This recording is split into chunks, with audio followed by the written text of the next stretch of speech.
અને પાણી અમારા જીવન જરૂરિયાતની વસ્તુઓ તમે ફળદ્રુપ જમીન, સારો વરસાદ અને ખેડૂતોની મહેનતથી નાનકડા બીજમાંથી મબલખ ફસલ પેદા કરી છે.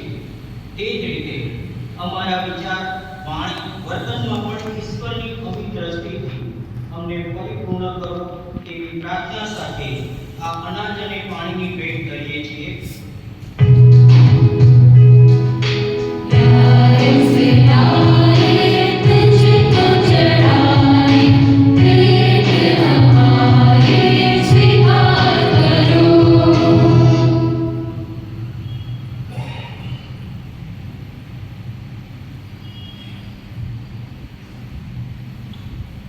ભજન N3 પાન 326